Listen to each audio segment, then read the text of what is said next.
예, CBS 라디오 박종현 판승부 2부 문을 열었습니다.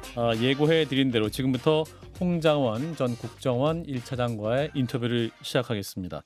어제 열린 8차 변론기일에서 윤 대통령과 조태영 국정원장은 홍 전 차장의 주장의 신빙성에 대해 문제 제기를 했었는데요. 이에 대한 홍장원 전 차장의 입장 직접 들어보겠습니다. 차장님 어서 오십시오. 예, 안녕하십니까. 감사합니다. 예, 오늘 인터뷰가 방송 첫 출연이시죠? 태어나서 이렇게 방송국에 온 건 처음인 것 같습니다. 예, 생각보다 많이 떨리는데요. 예, 그러시군요. 예, 예, 무엇보다 국회 국정조사 청문회 증인 출석도 하셨었는데 또 이렇게 방송을 통해서 입장을 밝히셔야겠다 생각하신 이유가 있으실 것 같습니다. 그렇죠. 사실은 제가 12월 6일 이후에 사건이 전개되면서 경찰 조사도 받고 검찰, 공수처 3개 기관의 조사를 쭉 다 받았습니다. 예, 그 이후에 국회 조사특위에도 나갔었고 또 헌재 증인으로 나갔기 때문에 예, 사실은 헌재 증인으로 나갔던 2월 4일 날 나갔다 오면서 이제 제가 할 일은 다 했구나라고 생각했습니다. 예, 이제는 뭐 나름대로 법원이나 아니면 사법 체계에서 나름대로 결정을 할 시간이 있다 그런 얘기 들었는데 사실은 어제 8차 변론을 지켜오면서 상당히 새로운 생각을 하게 됐어요. 예, 헌재 증인으로 나간 이후에 특히 여러 가지 부분에 있어서의 공격들이 쏟아졌는데 특히 8차 그 변론을 보면서는 야 이거 그냥 가만히 볼 수 있는 상황이 아니겠구나. 그냥 앉아 있는 사람 그냥 바보로 만드는구나. 눈 뜨고 코 베는 세상이구나. 뭐라는 느낌. 아하, 그래서 뭔가 그 국회에서는 여야 의원들이 질문할 때 그 답을 해야 되잖아요. 예. 한정된 시간에. 음, 헌재에서도 질문하는 부분에서 답을 하다 보니까 그 답은 할 수 있지만 그 답 사이사이의 콘텍스트를 얘기할 수 있는 부분이 좀 여유가 없었기 때문에 예, 여러 가지 부분에 있어의 논란이나 아니면 뭐 궁금증 아니면 의심 뭐 이런 부분들을 받아왔다는 부분이 있어서 예, 이제 풀어야겠다. 아하, 특히 제가 요 관련된 부분에서 얘기를 한번 해야겠다고 생각했던 게 제가 굉장히 재미있게 생각하는 것 중에 하나가 뭐냐면 홍장원 그 왼손잡이 거짓말이었어요. 그러니까 필체에 대해서 문제를 예. 삼으면서 근데 그때 제가 헌재에서 메모가 올라오면서 뭐라고 얘기했냐면 제가 왼손잡이라서 글씨체가 악필이라서 뭐 보좌관한테 정서도 시켰고 그 메모에 가필한 거 보면은 글이 약간 좀 이렇게 흘림체 같이 잘 알아볼 수 없을 정도로 써 있다라는 부분을 말씀드렸잖아요. 예, 근데 그 이후에 아니 저 사람이 왼손에 시계도 차고 있고 오른손으로 글도 쓴다는데 왼손 오른손 잡이라는 부분도 거짓말하는 사람이 무슨 참말을 하겠냐 아하. 이런 식의 논란이 있어서 내가 한마디 한마디 하는 부분에 있어서 굉장히 많은 관심을 갖고 있구나 하는 생각이 들었습니다. 예, 저 왼손잡이 맞습니다. 다만 이제 제 나이 또래에서는 왼손잡이라 하더라도 특히 글을 쓸 때나 어른들 앞에서 식사할 때는 이제 오른손으로 먹도록 부모님들이 많이 가르치다 보니까 제 동생도 그렇습니다. 그렇군요. 예, 근데 이제 문제가 뭐냐면 오른손으로 고치긴 했어요. 제가 그 오른손으로 고치는 과정에 저희 어머님이 제 왼손을 기부스를 해놨던 적이 있었습니다. 아주 제가 보기에는 그 간호장교 출신이라서 엄한 어머니셨는데 예, 예, 그렇게 해서 그 오른손으로 옮겼지만 이제 아무래도 왼손잡이가 오른손을 그렸으니까 악필이 나오더라고요. 그래서 제가 손글씨를 별로 안 좋아하고 대부분 타이핑하는 부분인데 혹시 궁금하시는 분들이 너무 많으신 것 같아서 예. 제가 시작하면서 예. 그런 부분까지도 다 궁금해하시고 의심하시더라라는 부분으로 소도를 꺼내도록 하겠습니다. 예. 자, 이제 어제 8차 변론기일 일단은 조태영 국정원장과 윤석열 대통령이 이제 차장님 주장이 사실이 아니다라고 적극적으로 반박한 장면을 아마 방송을 통해서도 이제 공개가 됐기 때문에 보셨을 것 같은데 하나하나 좀 짚어볼 수 있으면 좋을 것 같습니다. 일단 대통령이 본인이 반주를 많이 해봐서 아는데 당시 그 12월 3일 날 이제 저녁 8시 22분이었던 것 같아요. 그때 이제 차장님이랑 한두 시간 후에 중요한 얘기 할 거니까 대기하라 하고 또 그날 저녁 10시 53분에 통화를 하죠. 네. 근데 본인이 딱 보니까 딱 들어보니까 술 먹은 것 같더라. 그 얘기를 어떻게 들으셨어요? 글쎄 제가 보기에는 술을 먹은 사람을 만나면 술 냄새라도 나지만 예. 그냥 전화를 통화해서 만약에 한 잔 한 것 같구나 그렇다면 혀가 꼬였다는 얘기네 그렇죠? 그렇죠. 그러면 술을 굉장히 많이 먹었어야 되는 부분인데 사실과 많이 다릅니다. 그날 제 일정을 그날 그 대통령께서 전화하신 시간을 보면 저녁 20시 22분에 첫 통화를 할 때 예. 방금 대통령께서 헌재에서 국정원장이 자리에 안 계시니까 네가 직대로서 국정을 잘 지켜라라고 타일르셨다고 하셨잖아요. 맞아요. 예. 그런데 공교롭게도 어제 조태영 원장께서 말씀하시는 거 보면은 20시에 대통령하고 조태영 원장이 통화를 하셨대요. 맞습니다. 그래서 조태영 원장이 여기 관사입니다. 출국하는 미국 대사하고 만찬을 했습니다. 출장은 내일 갑니다라고 말씀을 하셨는데 예. 20시 22분에 저한테 전화하셔서 원장이 없으니까 잘 지켜라.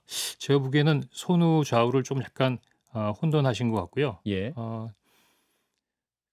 또 한 가지 그 부분에 대해서 설명을 드린다면 전역을 한 건 맞습니다.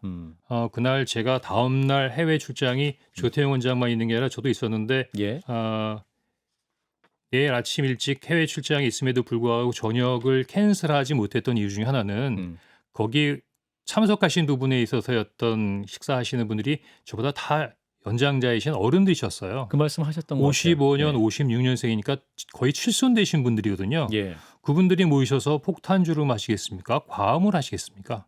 더구나 그 자리에 저는 다음날 출장을 준비하다가 한 7시 반에서 8시 사이에 도착한 걸로 기억이 되는데 예. 앉아서 첫 번째 음식도 제대로 못 먹은 상태에서 8시에 전화 받고 다시 나왔거든요. 예. 혹시 제가 좀 그 이야기하는 부분이 그렇게 들렸으면 송구합니다만 당시 음주를 해서 혀가 꼬인 정도는 아니었다라고 좀 설명드리고 싶습니다. 예. 그렇군요. 자, 근데 이제 그 10시 53분에 이제 차장님께 전화를 한 것은 당시 이제 10시 53분 알려진 것은 이제 계엄 선포 받지 이번 기회에 다 잡아들여 싹 다 정리해. 요렇게 이제 우리 차장님은 들으셨다고 증언을 그렇습니다. 하셨었는데 예. 대통령은 아니다. 다시 전화한 건 해외 출장 갈 때 경호 파트가 도움을 많이 줬기 때문에 격려하기 위한 전화였다. 이렇게 말을 하거든요. 예. 어떻게 생각하셨는지? 글쎄 제가 보기에는 한마디 한마디 다 반박하는 부분이 좀 그렇긴 하지만 예. 그냥 그 말씀에 대해서는 단순히 그렇게 말씀하지 않으셨다라고 아. 답하겠습니다. 그렇게 예. 말씀하지 예. 않으셨다. 근데 지금 그 최근에 있어 가장 논점이 되고 공방이 심한 게 그 제 메모 관련된 부분이잖아요. 네 가지가 있다. 네 예. 가지 버전이 있다. 근데 일단 그 네 가지 버전을 얘기하기 전에 그 메모 관련된 부분에 얘기를 하면 결국은 그 메모라고 하는 게 체포 대상자 명단입니다. 그렇습니다. 근데 그 체포 대상자 명단인데 사실은 제가 제일 먼저 그 체포 대상자 명단이 있다는 부분을 이야기한 것 같고 예.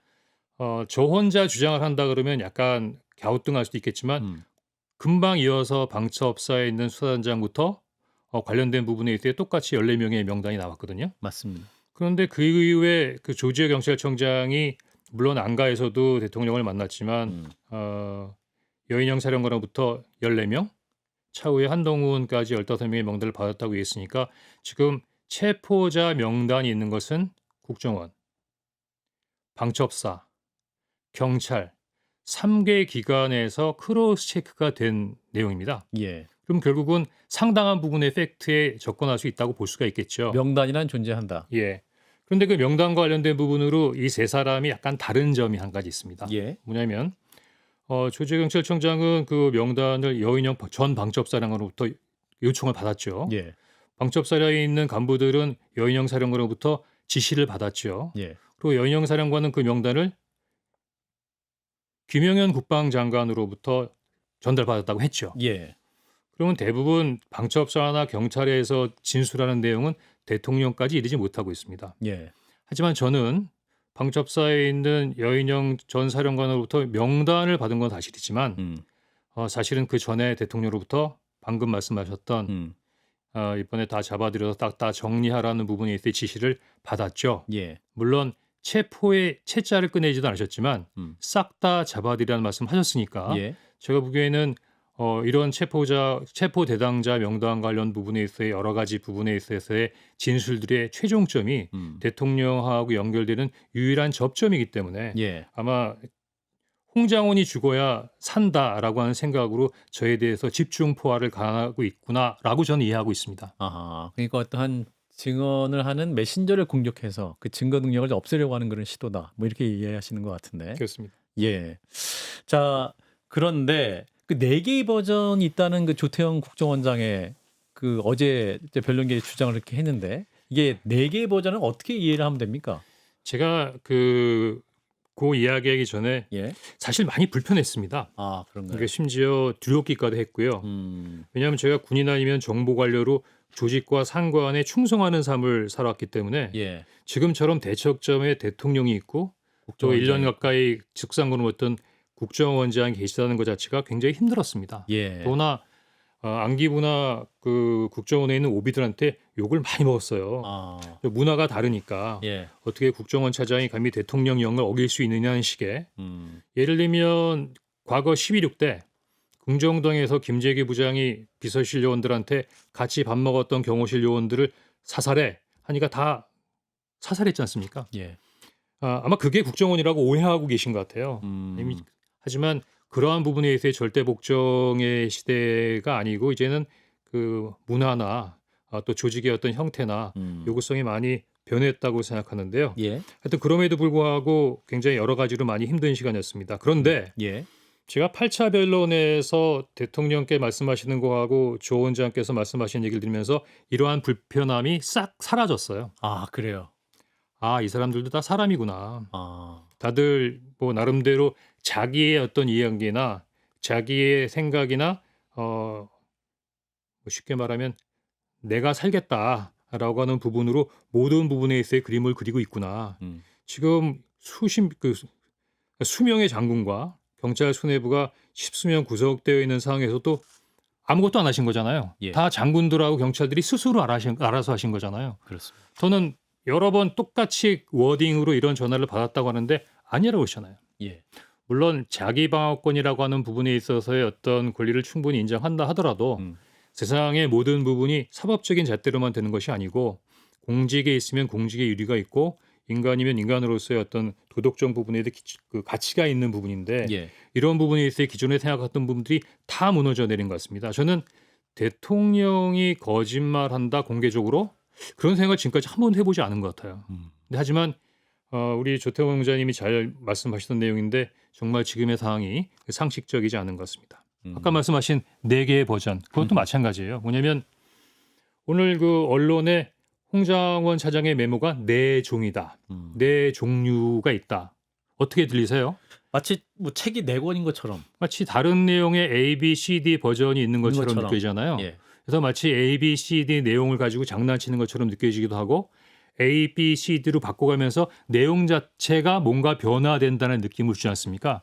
저는 충분히 이런 효과를 두고 4종 또는 4종류가 있다란 말로 진술하셨다고 저는 봅니다. 조태용 원장이. 왜냐하면 조태원 원장님이 그냥 우연히 지나가면서 하는 말씀이 없어요. 굉장히 정제된 언어를 사용하시는 분이기 때문에 저는 그런 의사가 담겨져 있다고 생각합니다. 예를 들면 첫 번째, 두 번째는 뭐 어느 정도 이해가 되시겠죠. 제가 아까 심지어는 왼손잡이 악필이라는 말까지 하면서 제가 받아쓴 게 하여튼 여간에 그랬다. 예. 그래서 일단 그 부분을 보좌관을 통해서 다시 정사를 한번 하라고 시켰다. 그러니까 첫 번째 버전은 여인형과 통화 중 직접 적은 메모. 그렇죠. 예. 그리고 두 번째가 보좌관한테 깨끗이 적어보라고 하신 메모. 그게 그렇죠. 두 번째고. 예. 세 번째는 다음날 오후 4시에. 근데 이제 그거는 제가 이제 그 헌재에서는 뭐 물어보지도 않으셨지만 예. 답변도 안 했던 부분인데 그렇군요. 이번에 우리 그 조태원 원장님이 이렇게 새로운 걸 발견했어요 하면서 말씀하셨던 부분인데 그렇죠.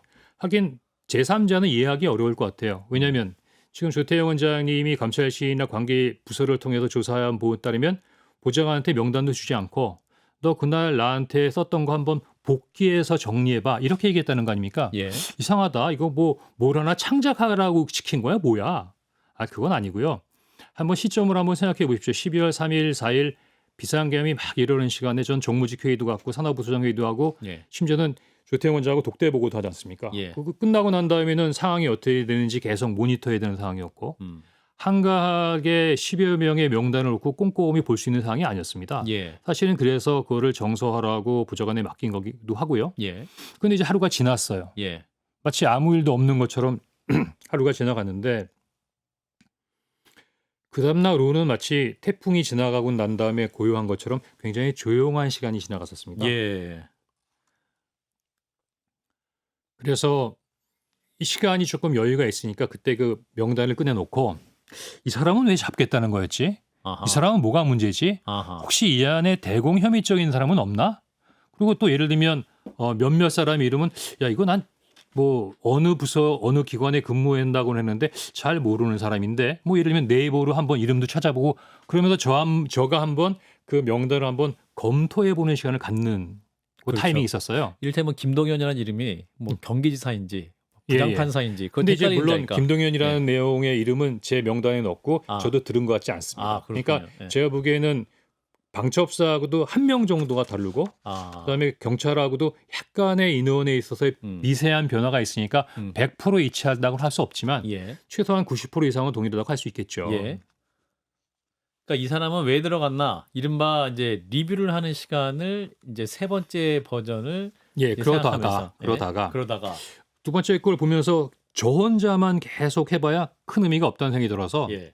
여인영 사령관한테 다시 전화해서 명단 마지막에 있는 거 다시 불러줘 이렇게 말하기도 뭐하잖아요. 상황이 예, 다 그렇죠. 종료된 상태에서. 예, 예. 그래서 마치 기억이 나는 게 무슨 큰 의미가 있냐마는 그 첫 번째 메모를 그래도 보고 옮겨 적었던 보좌관이고 예. 나중에 첫 번째 메모는 두 번째 메모가 만들어진 다음에 별로 큰 의미가 없으니까 그냥 쭈그러서 버렸거든요. 예. 그래서 한 번 더 다시 한번 정리해봐. 그래서 저 딴에는 뭔가 한번 메모에 있어의 신뢰성이나 내가 잘 정리를 했나? 또 그 메모 위에 14, 16 이렇게 돼 있잖아요. 맞아요. 예. 제가 처음에 얘기할 때 한 10여 명 정도의 명단을 적다가 미친놈 아니야? 속으로. 예. 대통령한테 얘기한 거 아닙니다. 예, 여영 속으로. 사령관한테 속으로. 예. 그래서 물론 듣기는 했지만 메모를 하지 않았다 보니까 이게 막상 복귀하는데 약간 아리까리하더라고요. 예. 왜냐하면 박재홍 이런 사람 같은 경우는 금방 머리에 떠오를 텐데 네, 네. 예를 들면 뭐 조혜주 이 사람이 누구지? 뭐 이런 게 잘 익숙하지 않는 이름들에 대해서는 조금 어색함이 있었어요. 예. 그래서 보좌관의 조력을 받고자 보좌관이 사실은 뭐 그런 걸 좀 도와주기 위해서 있는 부분이니까 그래서 정서도 다시 한번 시켰던 부분이고 그래서 세 번째를 만들었는데 그러면 첫 번째 제가 받아 적었던 거하고 두 번째 받아 적었던 거하고 예. 세 번째 받았던 것이 변했습니까? 내용은 다 같은 명단이 도리어 있는 거죠. 어떤 내용 들었던 내용들을 정확하게 한번 확인해 보기 위한 과정을 지나간 것이죠. 예.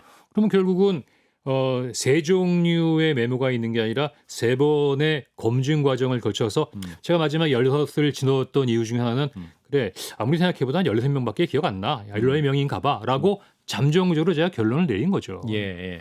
근데 황당하다고 약간 느낀 것 중에 하나가 네 번째 메모가 있어요. 예. 그럼 네 번째 메모가 있으면 네 번째 장이 있는 겁니까? 별도의 종이가? 아니잖아요. 예. 지금 조태용 원장이 현지에서 말씀하시는 거 보면 그 세 번째 보좌관이 가져온 종이에 예. 제가 덧해서 기억나는 부분을 몇 개 추가로 메모했다는 거 아닙니까? 예. 그러면 그냥 종이는 세 장이죠. 똑같은 내용이죠. 예. 그게 어떻게 네 종류의 메모가 될 수가 있겠습니까? 저는 실수로 이렇게 말씀하셨다고 생각지 않고 제가 나름대로 얘기한 부분들에 대한 신뢰를 흔들기 위한 부분에 있어 굉장히 고도의 영혼란 전술이라고 생각되는데 이 부분은 꼭 설명해 드려야겠더라고요. 그 예를 들면 너 원본을 왜 버렸니? 그럼 도리어 그 원본을 내가 왜 갖고 있지? 예를 들어서 우리 간단하게 폴스트잇에 메모를 했어요. 그다음에 그거 몇 가지 정리가 돼서 다이어리나 예. 깨끗한 종이에 정서했어요. 예. 그러면 이미 다 정서하거나 다이어리에 옮겨 쓴 거를 꼭 꼬기꼬기해서 책상에다 넣어놓으세요. 대부분 다 쓰레기통에 버리지 않나요? 그렇죠. 더구나 당시에 제가 이거는 원본이야. 이게 무슨 뭐 의미가 비밀 있다고- 문건도 아니고. 그렇죠. 그리고 뭐 어디 제출하고 특히 뭐 재판관님께서 한번 이해하시라고 적은 것도 아니니까 제가 나름대로 그냥 제가 생각나는 대로 그냥 써서 그냥 갖고 있었던 것일 뿐이에요. 예. 자, 그럼 이 메모가 없다고 치자. 그러면 제 기억에만 의존하게 되겠죠? 그럼 또 거짓말이라겠네요. 그나마 그 메모가 있었기 때문에 검찰, 경찰, 공처의 조사를 받는 과정에 예. 그 메모해 둔 부분에 있어 일부미라고 제출을 했을 뿐입니다. 오늘 메모를 갖고 오셨죠? 예, 갖고 차장님. 왔어요. 예. 혹시 제가 메모를 갖고 있다 그러면 그거 제출 안 했어? 그러실 수 있을 것 같은데 예. 제가 경찰 조사를 받아보니까 요즘에 많이 선진화됐더라고요. 보니까 정확한 이름은 아닌 것 같은데 아마 그 사건 조사 증거 시스템 뭐 이런 부분에 있어서의 포탈이 있는데 예. 그걸 딱 찍어가지고 바로 이렇게 넘기면 사진이 찍히면 그게 이제 증거 능력이 되는 부분으로 채택이 되시는 것 같더라고요. 그렇군요. 그래서 디지털식으로 이렇게 잘 제하니까 그 원본은 그냥 저한테 주시고 가셔서 아하. 아이트의 원본을 그대로 가지고 있습니다. 예, 원본을 최초로 공개합니다. 예. 그래서 그 요게 이제 원본입니다. 어디다가 예. 보여드려야 보이시나요? 그 정면을 바라보고 이제 카메라를 향해서 예. 네, 들어주시면 되겠습니다. 저기 카메라가 있었구나. 예. 제가 지금 뭐 처음 방송을 하는 거라 어디다가 그 눈을 초점을 둘지 모르고 있었는데 예. 저쪽 오른쪽 화면으로 나가고 있습니다. 예. 그러니까 그 방금 보면은 예. 이 그 보좌관이 말한 대로 예. 조태영 원장이 말한 대로 요 파란 글씨는 그 우리 보좌관이 쓴 거 맞아요. 예. 예를 들면 그 자기가 한번 리마인드가 다시 한번 생각해서 써보라니까 김어준은 생각을 안 나고 유수환와인 딴지일보에 썼다거든요. 예. 또는 권순인 두 개 쓴 것도 있고요. 예. 그래서 제가 요거를 받아보고 일부는 조정하고 제가 동그라미도 치고 요 메모를 제가 이쪽으로 한 겁니다. 돌려보시죠. 예. 이렇게. 근데 요 메모를 예. 박선원 의원이 썼다라는 루머가 돌아다니는데 예. 어떻게 그렇게 그 SF 소설에 나오는 부분에서의 상상력을 발휘할 수 있을지 대단히 놀랍습니다. 예, 그렇군요. 자, 그래서 원본을 차장님이 공개를 해주시면서 뭐 4가지 버전이 있다 해서 여러 가지 그 증거 능력을 좀 흐트러뜨리려는 그런 시도에 대해서 직접 증명을 해주셨습니다. 자, 그리고 어제 또 이제 중요한 변론기일에서 핵심 쟁점 중에 하나가 이제 우리 차장님이 그 정치적 중립이 의심이 되는 부분이 있었다. 그것 중 하나가 인사청탁을 7번 한 적이 있었다. 그 국회에서 좀 알려진 부분도 있었다라고 조태영 원장이 얘기했었는데 그 부분도 좀 말씀을 해주시면. 제가 100번 양보해서 예. 좋아요. 인사청탁설 좋습니다. 예. 왜냐하면 지금 뭐 설이 워낙 많아요. 뭐 대북 공작금 100억 뭐 띄어먹었다부터 시작해서 예. 홍콩 호화빌라 해외 거점 자금 상납. 그럼 해외 거점에 자금을 모아서 1차장이면 국정원장한테 상납했다는 얘기인가요? 또 뭐 언론에서는 확인해 드릴 수 없습니다만 뭐 김병기 의원의 자제분하고 제가 관계가 돼 있다는 거. 예. 그다음에 아마 저에 대해서 확인해 보다가 좀 제한되니까 요즘에 저희 집사람 얘기를 많이 하나 봐요. 한동훈 초와 배프설. 예. 김건희 여사님 모임에 뭐 미술 관련된 모임설. 심지어는 깜짝 놀랐는데 문정부 때 정의용 전 외교부 장관 조카랍니다. 저희 집사람이. 그리고 저희 집사람이 대형 호텔을 갖고 있다 그러는데 정말 저희 집사람이 대형 호텔 하나 갖고 있었으면 좋겠습니다. 또 하나는 뭐 이제 뭐 조금 약간 말씀드리긴 뭐하지만 이제 통상 남자들끼리 많이 나오는 불륜설까지 있는데 예. 처음에는 조금 놀랐는데 시간이 지나면서 익숙해지더라고요. 그럼에도 불구하고 이번에 나와 있는 인사청탁설은 대부분 아까 4종류의 메모처럼 제가 보기에는 그냥 나온 얘기가 아닙니다. 저는 어떻게 생각하냐면 지금 홍장원이가 민주당하고 관계돼 있다는 부분을 끊임없이 얘기하는 분은 박선원 의원하고 계엄 당일날 문자를 하지 않았냐. 아니 그날 저녁에 제가 문자를 박선원 의원하고만 통했나요? 많이. 아니 했겠죠. 비상계엄이 일어나고 난리가 났는데 제가 알고 있는 지인들은 많이 연락을 하지 않았을까요? 그렇겠죠. 혹시 여당 의원한테는 전화 안 왔을까요? 그러니까요. 그러면 제가 보기에는 통화를 한 거 아닙니다. 통했다고 자꾸 그러는데 통화도 한 것도 아니고 문자를 한 거 가지고 그러는 부분인데 지금까지 박선원 의원하고 제가 뭔가 연결돼 있다는 부분은 그 문자밖에 없어요. 그 다음번에 헌재에서 김 변호사가 저한테 혹시 대북 공작금 띄어먹었다는 것 때문에 박선원 의원한테 약점 꼽혀 있지 잡혔냐? 않습니까? 뭐 그렇게 물어봤죠. 제가 보기엔 거기에 대한 새로운 버전인 것 같은데 이번에 그 지난번 정부의 인사청탁한 거를 마치 박선원 의원한테 미루는 것처럼 조태영 원장이 말씀하시잖아요. 제가 깜짝 놀랐어요. 왜냐하면 조태영 원장님이 그 상황을 정확하게 기억하고 계실 거거든요. 마치 박선원 의원한테 그때부터 청탁했기 때문에 너 그때부터 뭔가 잘 알고 꿍꿍이가 있지 않아? 이런 얘기인데 저는 박선원 의원을 정보위 때 이번에 만난 거에 만난 적이 없습니다. 딱 유일하게 한 번 있는데요. 제가 그러니까 영국에서 공사를 할 때 박선원이 특보를 하면서 현지 출장을 할 때 출장으로 오신 특보 박선원을 만나서 그날 저녁에 저녁까지 한번 식사를 하고 필요한 부분의 일정을 좀 지원해 드리는 그게 전부 다입니다. 잘못 짚었고요. 사실은 이게 아니 땐 굴등에 연기 난다고 실제로 이런 일이 있었습니다. 조태영 원장이 얘기한 것처럼 작년 여름에 있는 정보위 때 그때 박지원 의원님이 이렇게 말씀하셨어요. 그때 박지원 본인이 의원님이 SNS에 올렸습니다. 그래서 저한테 그때 손가락을 탁 집으면서 내가 국정원장 할 때 7번 인사청탁한 사람이죠? 라면서 밖에 좀 강하게 말씀하시더라고요. 그래서 제가 누가 7번 인사청탁을 해요? 이러면서 좀 약간 대드는 부분으로 얘기했더니 아니 저렇게 얘기하니까 건방지다 그러지 하면서 박지원 그 의원이 예, 정보위원장한테 저거 사과하라고 해야 되는 거 아닙니까라는 해프닝이 한번 있었습니다. 예. 아, 박지원 의원이나 박선 의원이나 다 제가 인사청탁했다는 건 아니라고 말씀들 하지 않으셨나요? 예. 근데 이제 어느 분께서 뭐 홍장원이 더 일곱 번 얘기했다고 말씀하시는데 에이, 사실 그건 아닐 것 같고 예. 당시만 해도 제가 김태호 안보실 1차장하고 고등학교 동문이다. 또 김영현 경호처장하고 육사 동문이다고 하는 것 때문에 예. 야당 의원들이 상당히 각을 지면서 저를 코너에 많이 몰아넣을 때였어요. 국정원의 실세일 것이다. 뭐 예를 들면 뭐 국정원장을 흔든다. 뭐 등등. 그래서 아마 저는 제 생각입니다만 이제부터는 박지원 의원이 저놈 한번 손 봐줘야겠다. 그래서 한번 콱 때리신 게 아닌가 생각이 되고 국회 뭐 질의에서 7번씩이나 뭐 이런 생각이 드는데 예. 저는 생각이 좀 다른 게 있는 게요. 예. 다음번에 박지원 원장님을 뵈면 정말 7번 저에 대해서 인사청구를 한 분이 있으니까 여쭤보고 싶고 오히려 궁금하시다. 그런 분이 있다면 제가 평생 은인으로 모셔야 될 것 같아요. 아니 어느 누가 한두 번도 아니고 7번씩이나 부모도 하기 저를 힘들죠. 위해서 인사청구를 해주실 분이 있을까요? 그런 면에서는 제가 굉장히 행복한 사람이라는 생각이 듭니다. 그렇군요. 그러면 인사청탁을 또 할 수 있는 시점은 맞습니까? 그때 말씀했던 그 시기 자체가? 제가 그때 주 국정원에 있었던 게 아니고요. 예. 2020년 12월 31일 날 퇴직을 합니다. 그래서 한 1년 7개월 가까이 민간인으로 있다가 예. 사실은 이제 이번 정부 들어와서 당시 국정원 특보로 재임용되는 거죠. 그렇다고 하면 네이버 한번 쳐보세요. 박지원 의원님께서 국정원장에 오신 게 아마 2020년 7월 8월일 겁니다. 예. 그러면 저는 2020년 12월 31일이잖아요. 그럼 몇 달 정도가 겹치는데 뭐 공직에 계신 분들은 잘 알겠지만 그해 7월 1일부터 저는 소위 공로연수라고 해서 퇴직 대기에 들어갑니다. 퇴직 준비를 위해서 예. 사실상 이제 뭐 출근하지 않고 예. 그냥 정만 걸고 봉급 종료를 받는 그 정도죠.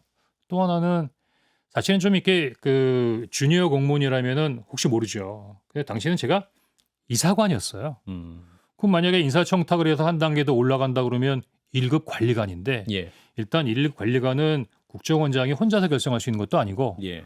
그리고 장군 인사도 마찬가지지만 인사를 마음대로 합니까? 예. 통상 6월이나 12월이나 정기 인사가 있는데 그렇다면 12월이면 전 12월 30일 날 퇴직하는 사람인데요. 제가 보기엔 앞뒤가 안 맞죠.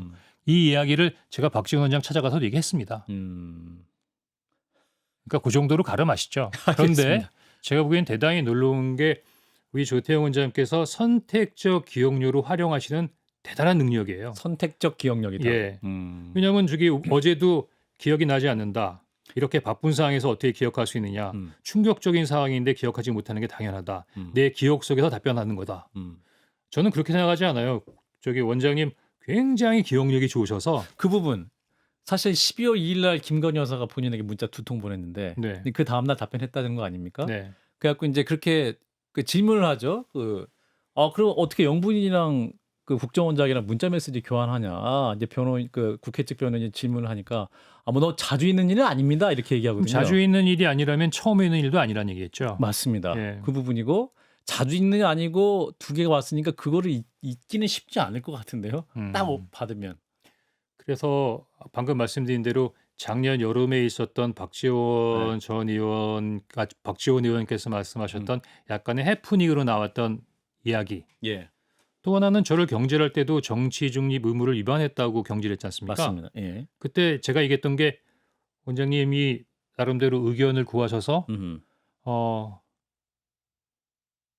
당시 야당에서 안보 관련된 부분으로 굉장히 심각한 문제를 많이 제기했다는 부분을 어제 청구인 측 변호사께서도 질문하시대요. 예. 그런 상황이니까 제가 한번 야당과의 소통을 대통령실이나 다른 부처에서 나눈 것보다는 자연스럽게 안보를 기점으로 해서 한번 좀 이야기해보는 게 어떻겠냐가로 아이디어를 낸 거고 예. 아니 싫으시면 안 하시면 되는 거 아니에요. 이재명 대표에게 한번 연락 한번 해보시라 이렇게 조언을 하셨던. 예. 본인이 말씀하시잖아요. 제가 다른 얘기는 안 하고 그냥 이재명 대표에게 전화 한번 하시죠. 그게 다라는 거 아닙니까? 예. 그러면서 그 전에 방금 제가 말씀드렸던 부분을 좀 첨부했고 뭐 두 번째는 박근혜 탄핵 때 무슨 신문 기사를 들었다 그러는데 그건 제가 좀 잘못 보신 것 같고요.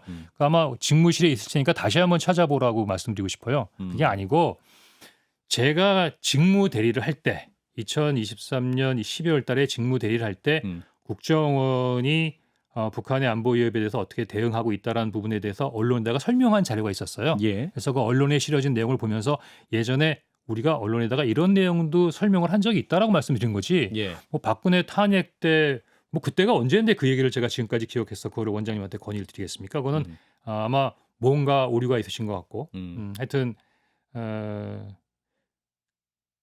그런 부분에서 12월 3일을 기준으로 한 그 전과 그 후에 있어서의 원장님 모습이 대단히 다르게 느껴집니다. 한 가지만 더 말씀드릴까요? 예. 제가 지금 요즘에 제일 듣는 얘기 중에 하나가 말을 바꾼다. 아, 말을 바꾼다. 심지어는 왼손잡이인데 오른손잡이라고 하고 오른손잡이인데 왼손잡이라고 등등 해서 예. 그래서 앞으로 어떤 부분에 있어의 루트가 있으면 이렇게 그 바로바로 팩트 체크를 해드릴 수 있는 게 좋을 것 같아요. 예. 조태원 원장님이 12월 6일 날 12시에 정보위원장실 앞에서 이례적으로 자청 기자회견을 합니다. 예. 그 유튜브에 남아 있으니까 한번 보시면 돼요. 거기에서는 저한테 보고를 받지 않았다고 하십니다. 예. 대통령께서도 정치인 체포 지시를 하지 않으셨다고 합니다. 예. 심지어는 홍장원한테 전화를 했을 리가 없다고 하십니다. 근데 조금 시간이 그걸로 끝나는 게 아니라 그 시간이 지나고 난 다음에 전 직원들한테 명예를 걸고 나는 홍장원한테 보고를 받지 않았다고 서신을 보내셨어요. 국정원 직원들한테. 국정원 전 직원들한테. 아하. 근데 전 직원들한테만 보낸 게 아니라 카톡으로 그 주변에 있는 외교부나 지인들한테 다 보내셨어요. 예. 명예를 걸고. 그런데 지난번 국정조사특위에서는 약간 말씀을 바꾸셨어요. 보고를 받긴 받았다. 홍장원 차장이. 예, 대통령한테 전화가 왔다는 얘기는 했다. 근데 방첩사를 지원하라는 얘기까지만 들었다. 이 내용은 저기 유튜브에 다 남아 있으니까 혹시 제 말이 사실일까 싶으면 한번 찾아보시면 돼요. 예. 근데 그 다음 날인가 KBS하고 MBC에서 폭로 기사가 나옵니다. 예. 아니 조태용 원장이 경찰에서 조사받아가지고 이재명 한동훈 얘기한 거 들었다고 진술서에 썼다. 예. 그러면 얘기가 좀 달라지는 거 아닙니까? 체포 대상으로. 예. 그러면은 그러니까 제가 이재명 한동훈 잡으러 다닌답니다라는 얘기 했다는 거를. 예. 그러면 들으신 거잖아요. 근데 그런 걸 들으시고 난 다음에는 듣기는 들었는데 뜬구름 잡는 것 같았다. 그다음에 어제 헌재에서는 말이 꼬여서 이해를 못했다. 이해를 못했다. 제가 말이 꼬이고 말재주가 없어서 잘 보고를 못한 부분에 대해서는 10분 죄송스럽게 생각하는 부분이지만 예. 12월 3일 당일은 더구나 제가 국정원에게 별도로 보고 드리는 그 시간은 TV에서도 계엄군이 국회를 진입하고 있고 시민들하고 국회장계자하고 얽혀서 엄청난 부분의 KS가 반복되고 실시간으로 중계가 되는 상황이었습니다. 예. 그런데 제 말이 꼬이는 게 아니라 그 대통령께서 말씀하신 대로 술을 먹어서 혀가 꼬였다 하더라도 예. 그 혀를 풀어서라도 알아들으셨어야 되는 거 아닙니까? 그렇죠. 어떻게 그냥 정치인들 체포할 수 있는 부분이다. 방첩사는 얘기하지 않았다. 그러면 방첩사 말고 누가 잡았다고 생각을 하셨던 거죠? 저는 조태원 원장 말씀이 이렇게 길게 드리는 게 아까 처음에 제가 불편하고 안타깝다고 말씀드렸지 않습니까? 예. 하지만 이제는 더 이상 불편하지 않다. 헌재에서 저렇게 생으로 거짓말하는 거 보니까 이분들 다 똑같은 나하고 사람이구나라는 생각 때문에 생으로 거짓말하고 있다. 생으로 거짓말하는 거죠. 지금 예. 방금 말을 도대체 몇 번 바꾼 겁니까? 그러니까요. 그럼 생으로 거짓말한 거 더 한 번 얘기할까요? 예. 저를 조태원 원장님께서 정치 중립 위반으로 해서 경질했다고 하셨잖아요. 예. 대통령께서 말씀하셨죠. 저 기억력 확실합니다. 12월 4일 저녁 때 쉬고 있는데 전화해서 홍장원이가 정치 중립 위반 관련된 분이 문제가 있어서 왜 그걸 이제 하냐고 원장한테 한마디 했다. 예. 근데 거의 AI 기억력인 그 조태영 원장님은 5일 날 오후 한 2시경이라고 하지 않았습니까? 저는 처음부터 말씀드렸죠. 예. 정치 중립 위반이라고 하는 부분의 얘기가 나와서 이렇게 스텝이 꼬인 게 12월 3일 날 말을 안 들어서 경질했다고 할 수 없잖아요. 12월 5일, 6일에는. 그러니까 계엄을 국정원이 돕지 않아서 이 사람을 경질한다 말할 수 없으니까. 없죠. 예. 그러니까 결국은 뭘로 이 사람을 경질한 부분을 합리화할까라는 부분을 후딱 찾다 보니까 예. 제가 보기엔 너무 나간 거죠. 국정원 직원에게 정치 중립 의무를 위반한다는 거는 거의 소 잡는 칼을 들이댄 거거든요. 아하.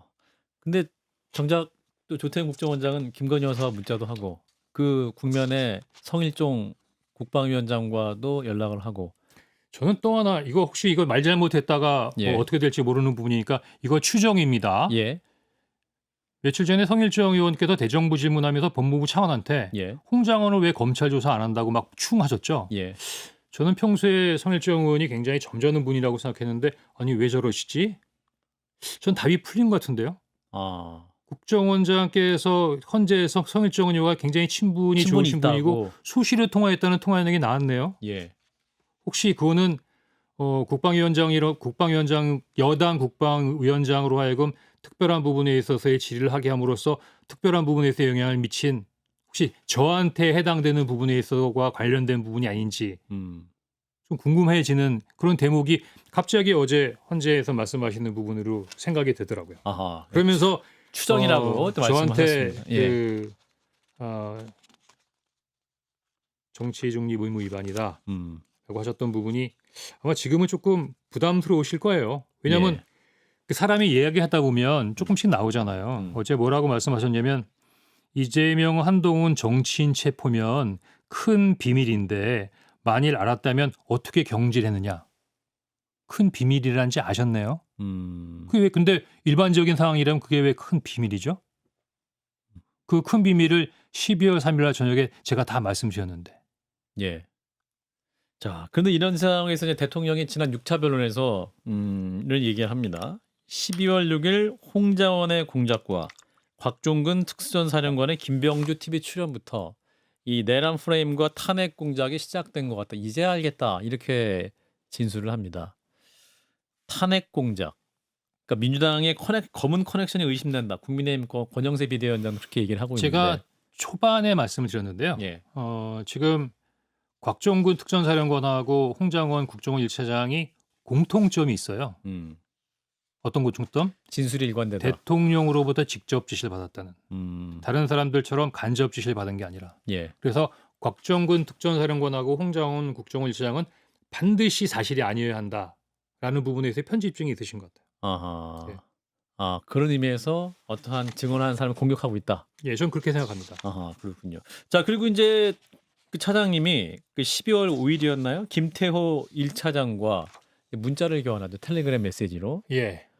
그때 이제 어떤 대통령에게 충원을 해달라고 부탁을 하셨습니다. 근데 그 제가 느끼는 부분이 있어요. 상황 인식이 좀 많이 달랐던 것 같아요. 저는 그 계엄 당일날 TV를 통해서 비상계엄을 보면서 깜짝 놀랐던 부분 중에 하나가 뭐냐면 아니 국가안보를 책임지는 국정원이 모르는 그런 비상계엄이 어떻게 일어났나. 비상계엄이 엮고인 전시나 사변에 준하는 사태, 국가안보 관련된 부분에 대한 사항을 가장 첫 번째로 알아야 되는 하는 것은 The First Know는 국정원이죠. 그래서 저는 다른 것보다도 국정원이 뭔가를 놓쳤는가라는 생각이 아하. 들었었어요. 예. 그래서 그게 가장 부담스러웠고 그래서 바로 국방부 차관한테도 확인하고 여인영 방첩사령관이 또 그때 이미 전화를 했고 예. 다음에 2차장, 3차장하고도 다 통화한 다음에 예. 빨리 부서장들 소집해서 본부로 복귀하는 게 좋겠다라는 얘기를 했었고 예. 그 다음부터 이제 국정원장한테 계속 연락을 한 거죠. 근데 그날도 이제는 이해가 되지만 당시로서는 굉장히 급박했던 게 비상계엄의 발효 시점부터 11시 30분에 정무직 회의가 이르까지 국정원장이 연락이 안 되는 거예요. 나중에 보니까 아마 예. 이제 비상계엄 국무회의에 참석해서 그러신 것 같은데 예. 비상계엄 국무회의에 참석한다는 사실을 통상 가까운 비서들은 알고 있어야 되는데 예. 그 사실을 이제 보안 유지를 하셨죠. 예. 그때 뭐 집사람들한테도 얘기하지 말라고 할 정도니까. 그러니까 그러다 김건희 보니까 한 여사에게도 10시 23분부터 11시 반까지 한동안 국정원장이 미싱 상태였어요. 아하. 제가 왜 국정원 사라졌다. 관사로 내려가서 거기서 대통령 전화도 받고 여인영 사령관을 통화를 하나 국정원장이 없어서요. 그래서 혹시 저녁에 주무시는데 밑에 직원들이 못 깨워드리는 건가. 그래서 국정원 관사까지 내려갔던 거거든요. 예. 그러면 당시 비상계엄을 느끼는 부분에 대해 저녁의 인식은 그렇게 절박했는데 11시 30분에 국정원장이 왔을 때 원장님 비상계엄 어떻게 된 겁니까? 언제 하셨어요? 그런 걸 왜 물어보세요? 제가 보기엔 그때부터 뭔가 시작이 됐던 것 같아요. 아, 그걸 왜 물어보세요라고 답변을 예. 해요. 어제 헌재에서 그렇게 말씀하셨는데 예. 그러니까 제가 좀 밑에 사람이 언제 알았어요? 이렇게 물어보는 부분이 좀 이렇게 기분 나쁘게 느꼈다. 그래서 이렇게 답변하셨다 그러는데 예. 아니 지금 전쟁 났어요. 음. 지금 전쟁 났는데 원장님 이게 저희들은 아무것도 아는 부분이 없는데 혹시 원장님은 이 상황에 대해서 파악된 게 있으십니까? 그런 얘기 서로 하려고 정무직회 하려고 하는 거 아니었어요? 예. 그럼 방금 말씀하신 대로 김태호 1차장과의 문자. 그런 인식이 있었기 때문에 예. 마음이 급했어요. 예. 그 다음 날도 제가 헌재에서 말씀드렸지만 그 다음 날 다들 아무 일도 없는 것처럼 예. 행동하고 있었지만 예. 저는 그렇지 않았다니까요. 헌재도 똑같이 말씀드렸지만 저는 군이 안정화가 안 됐다고 봤습니다. 예. 그렇군요. 그 굉장히 우려가 컸잖아요. 지금은 뭐 사령관들이 뭐 절대 안 그렇습니다. 그러면 1차 군사 개입하러 나올 때는 그러면 뭐 마음 먹고 나온 거예요? 군인이라고 하는 게 위의 지시나 상황에 따라서 자기의 행동은 뭐 결국은 복종이라는 형태로 나타날 텐데. 예. 그래서 첫 번째로 군에 대해서 상당히 우려한 마음이 컸고 우려라는 건 2차 계엄에 대한 우려였습니까? 2차 계엄 그때 제가 뭐라 그러냐면 2차 계엄까지 어떻게 할지 모르겠지만 하여튼 2차 계엄을 유발할 수 있는 2차 군사 개입이 있을 수 있다. 아하. 근데 지금 이 시점에서는 그런 부분은 그 전에 우려였고 예. 뭐 정보기관 요원으로서 이제 시나리오를 상상하는 부분이니까 여러 가지 부분에 있어의 워스 시나리오를 고려할 수 있었겠죠. 예. 두 번째는 자 이제 이게 이제 어떻게 될 건가 하는 부분이 제일 걱정이었어요. 그래서 제가 원장님한테도 사실 진심으로 그 대통령실이나 대통령께서 직접 못 나실 테니까 그래도 국정원장 정도의 직위 계신 분이 나셔서 야당하고도 좀 소통을 해서 이 부분을 좀 위기를 좀 약간 소화하는 부분을 갔으면 좋겠다라는 바람으로 말씀드렸던 거거든요. 예. 근데 이제 그때 그 일부 언론에서는 당시 대통령실하고 소통할 수 있는 상황은 아니었고 예. 뭐 대국민 사과 말씀을 하신다는 얘기가 있어서 음흠. 나름대로는 내가 그냥 가만히 있는 것보다는 음. 지금 생각해 보니까 그냥 가만히 있을 거랬어요. 예. 그때는 제가 보기에는 조금 제가 뭔가 예. 약간 그 당시 상황에 대한 인식에 대한 어떤 약간 놀라움이나 예. 약간 흥분된 상태이기 때문에 지금 같으면 그냥 가만히 있었을 걸 뭔가 해보겠다고 뭐 나름대로 원장님한테도 건의도 하고 김태호 차장 통해서 대통령님께 뭔가 말씀 드리려고도 하고 뭐 했던 것 같습니다. 예. 그러니까 지금 대통령은 탄핵 공작, 홍장원의 탄핵 공작이 시작됐다고 얘기는 하지만 사실은 차장님은 12월 5일에도 다행히 국민의힘에서 탄핵 반대 당론이 나왔기 때문에 지금 사과를 진심으로 하면 어떤 정치적으로 대통령이 현재까지 이르는 그런 탄핵 국면에 이르지 않을 수 있다는 판단을 하셔갖고 조언을 했던 거고 이런 상황 오기를 원하지 않으셨던 거죠. 지금 이 상황에 대해서 한번 복기를 해보시면 예. 아마 그 시점쯤에 지금처럼 말씀하시고 지금처럼 뭔가 나름대로 어떤 다른 방도를 쓰셨으면 조금 결과가 달라지지 않았을까요? 전 지금도 아쉬움이 있습니다. 아, 그렇군요. 예. 지금 헌재에서 말하는 것처럼 더 진솔하게 국민들에게 빨리 했었으면 네. 여기까지 오르지 않았을 것이다 네. 라는 말씀. 자, 무엇보다 이제 홍장원 전 국정원 1차장에 대한 국민들의 기억은 지난 1차 청문회 발언에 대한 기억입니다. 그 발언 영상을 저희가 잠깐 또 보고 이어가겠습니다. 예를 들어서 위원장님 집에 가셔서 편안하게 가족들하고 저녁 식사하고 TV 보시는데 방첩사 수사관과 국정원 조사관들이 뛰어들어서 수갑 채워서 벙커에 갖다 넣었다. 대한민국이 그러면 안 되는 거 아닙니까? 그런 게 매일매일 일어나는 나라가 하나 있습니다. 어디? 평양. 그런 일을 매일매일 하는 기관 어디? 북한 보위부. 이상입니다. 예. 홍장원 전 국정원 1차장과 저희 한판승부 스튜디오에서 함께하고 계시는데 자, 저 장면에서 많은 분들이 정말 그 공직자로서 대한민국 나라를 생각하는 진심이 느껴졌다라는 평가를 하신 분이 굉장히 많습니다. 저 말씀하실 때 우리 차장님 어떤 마음이셨는지 좀 말씀해 주시면. 제가 솔직히 말씀드릴게요. 예.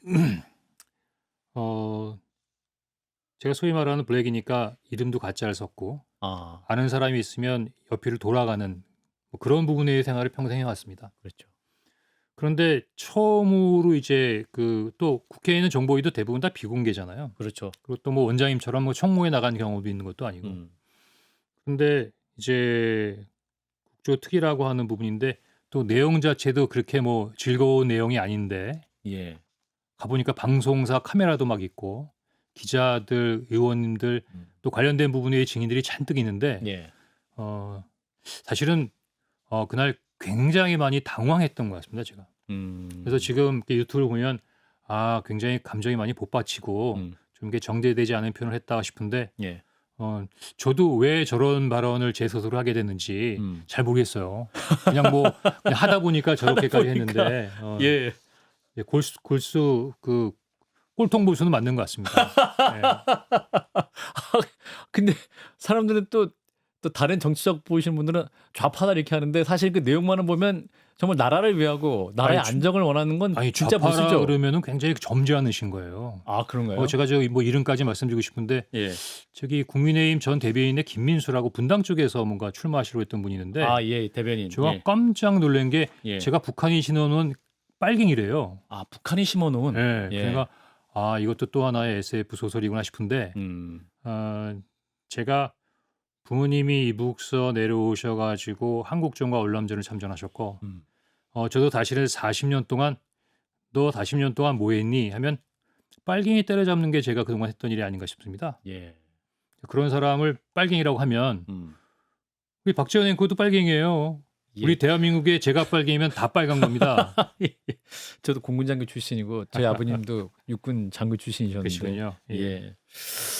자, 그리고 이제 어제 또 쟁점 중에 요거 하나만 좀 살짝 확인하고 이제 마무리로 가면 될 것 같은데, 조태용 원장이 또 이제 그 원장님 체포 명단을 적었다고 한 장소가 이제 공관 근처 공터에서 이제 방첩사령관과 통화하면서 적었다라고 했는데, 조태용 원장이 그 공터 아니라 그 사무실에 있었다 이렇게 주장하면 시간 동선 다르다 또 이렇게 얘기해서 제가 또 보기에는 이제 예. 아마 그 사람이 다 보는 관점에 따라 다른 것 같아요. 예. 아까도 제가 보좌관 얘기를 해주면서 보좌관이라는 증인 우리 조태용 원장님께 찾아주셨다. 그래서 뭐 제가 숨기는 것 같다, 이상하다라고 얘기했던 분들에 대한 어떤 궁금증을 순식간에 풀으셨잖아요. 예. 그럼 제가 보기에는 증인이 하나 나와서 똑같이 그 명단을 본 사람이 있으니까 예. 신뢰성이 더 커졌네요. 제가 보기엔 이번에도 조태용 원장님 너무 감사해요. 저는 그런가요? 보안시설인 국가정보원의 CCTV를 공개하면서까지 말씀하시는 몰랐고요. 저도 그 CCTV에 나와 있는 부분에서의 과학 정보를 활용해서 제 기억을 보정하겠다는 것은 못 해본 것 같아요. 자, 11시 6분 근데 제가 아까 선택적 기억력이라고 했었는데 조태용 원장의 11시 6분에 직무실에 있었으면 그 여인영 사령관하고의 통화는 사실상 뭐 중간에 살짝 전화가 안 된 부분이 있지만 결국은 10시 58분하고 11시 6분이거든요. 예. 그럼 조태용 원장님 저 10시 58분에는 어디 있었어요?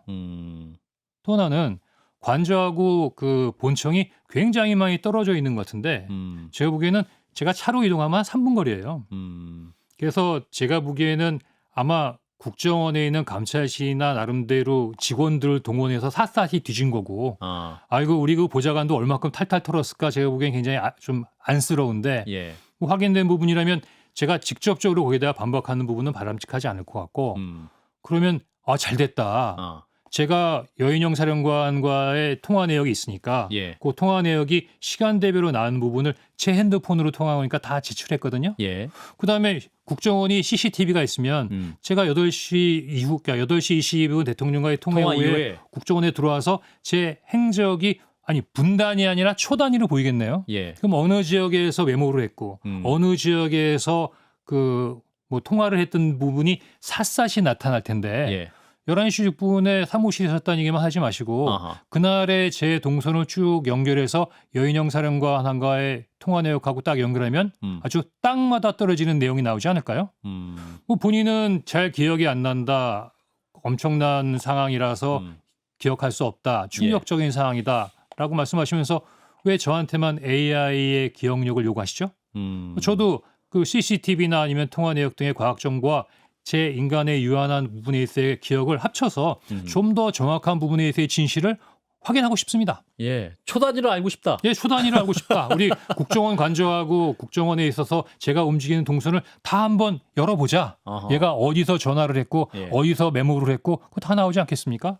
제가 보기에는 원장님이 아까 제가 꼭 집어서 얘기한다 그랬죠. 예, 핀셋으로. 선택적 왜 11시 6분에 직무실? 제가 보기에는 그때 제가 회심의 미소를 지은 게 찾아보니까 별로 다른 게 없네. 아마 그 정도에서 뭐 11시 6분하고 10시 50분하고 얼마나 차이가 납니까? 그렇죠. 예. 아마 제가 보기에는 열심히 찾아봤는데 크게 다른 게 없어서 하나는 11시 6분, 하나는 마치 4가지 종류의 버전이라고 생각하는 부분에 있어서 4가지 종류의 메모. 그다음에 2020년에 박지원 의원께서 홍장원이 한번 혼내주려고 소리쳤던 그 내용을 마치 인사청탁설로 박선원 의원과에 있어서의 협력설로 뭔가 한번 키워보고 싶은 분의 노력. 저는 그 세 가지가 금방 보이는데요. 그렇군요. 원장님을 제가 1년 동안 옆에서 보셨잖아요. 네. 제가 사실은 그 원장님의 그 기억력, 그 캐리어, 또 보고 같은 걸 이렇게 쭉 뒤게 되면 그 통찰력에 너무 감동해서 사실은 저희 조태용 원장님이 제 그 롤 모델이었어요. 주미대사, 국가안보실장, 국정원장, 안보계통에서 일하는 사람의 입장에서는 정말 멋진 캐리어를 갖고 있는 분 아닙니까? 그런데 그 얘기는 하고 싶어요. 이번에 장난으로 아니면 보여주기로 그냥 한번 겁주기 위해서 한 비상계엄 상황에서도 이렇게 하는데 진짜로 전쟁 나면 혹시 그 서울의 봄처럼 예. 미국 대사관으로 가시는 거 아니에요?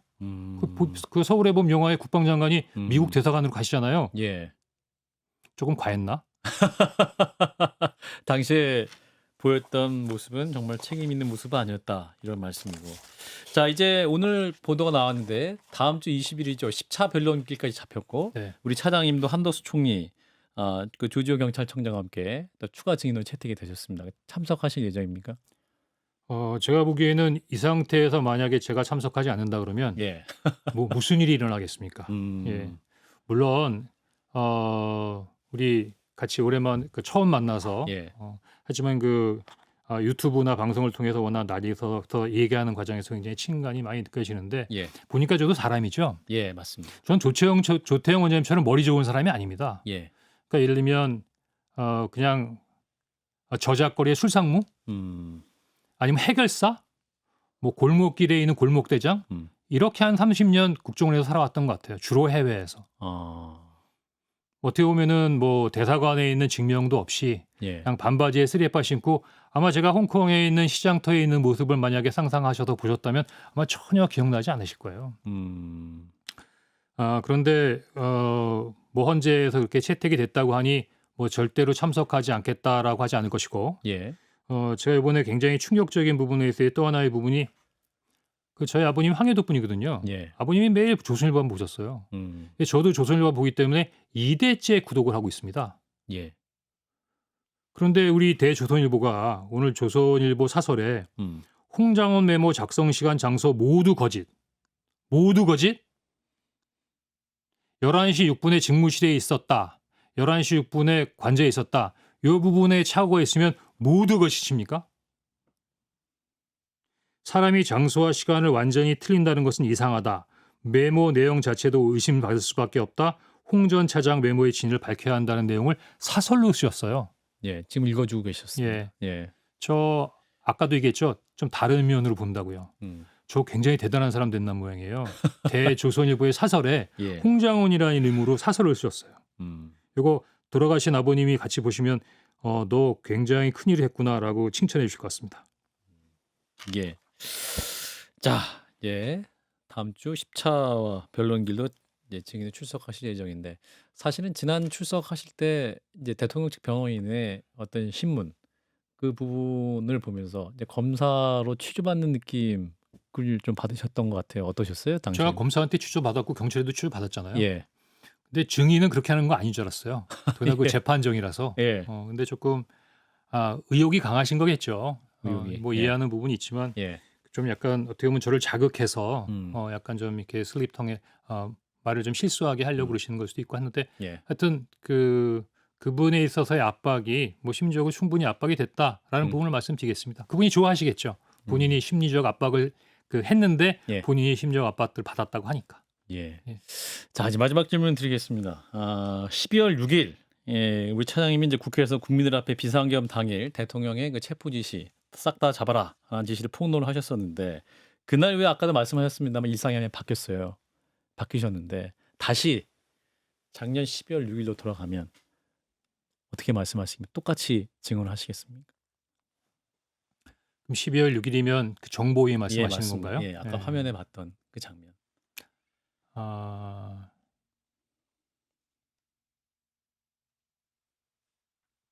그러니까 제일 첫 번째는 12월 3일 날 대통령으로부터 다시 전화를 받으면 그냥 할 걸 그랬나요? 그냥 뭐 국정원이 그런 능력이 있습니까라고 자꾸 말씀하시는데 예. 뭐 예를 들면 호랑이가 이빨은 빠졌더라도 발톱이야 있겠죠. 제가 보기엔 그렇게 근본적으로 폄하하는 부분에 대해서는 뭐 동의할 수가 없고 하여튼 제가 보기에는 제 메모가 어떻게 됐고가 중요한 게 아니고 예. 그다음에 14명, 16명이 중요한 게 아니고 이제 자꾸 다리 아니라 손가락을 보는 방향으로 여론을 몰아가는 것 같아서 안타까우는데 예.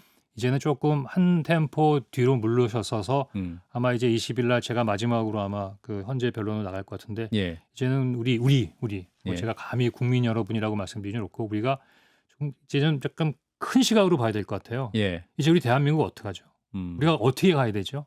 지금 뭐 체포자 명단이나 국가에 난입하는 이런 사항들을 경험하면서 우리 민주주의가 그동안 많이 성숙해 왔던 것 같은데 우리가 이제 잘 살고 있는 것 같은데 우리도 뭔가 나름대로 그동안 챙기지 못하던 부분에 피폴이 있구나라고 느끼면서 우리도 뭔가 이러한 반성과 교훈 속에서 뭔가 나름대로 이제 대한민국에 나가야 될 미래 방향에 대해서 관심을 가져야 될 시점이 아닌가라고 생각됩니다. 그리고 한 가지 예.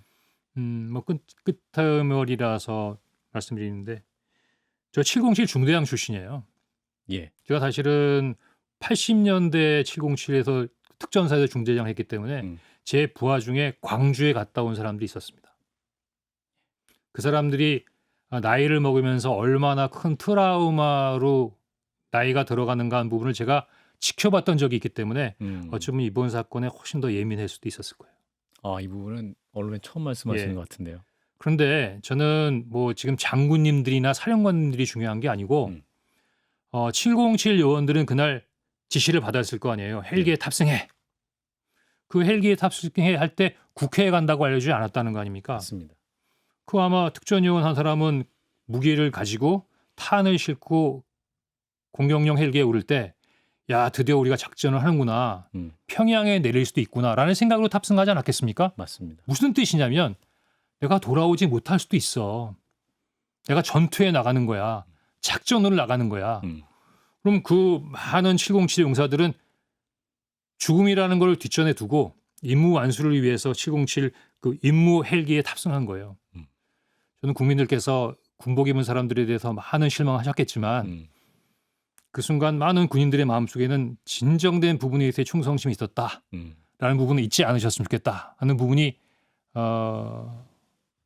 이제 찡한 마음으로 심지어는 최근에 특전사 요원들의 뭐 전역 자수가 막 늘어난다고 하는데 예.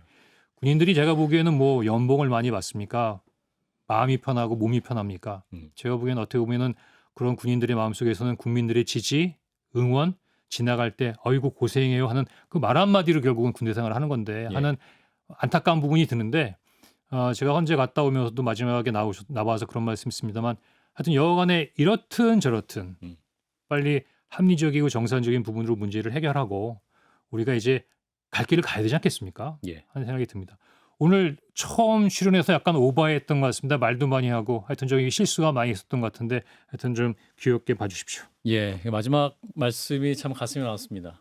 육사 출신으로서 저도 이 공군장교 출신으로서 또 우리 국군의 명예를 마지막에 지켜주신 것 자체 또 대신해서 감사드린다 말씀을 드립니다. 오늘 말씀 여기까지 듣겠습니다. 홍장원 전 국정원 1차장이었습니다. 고맙습니다.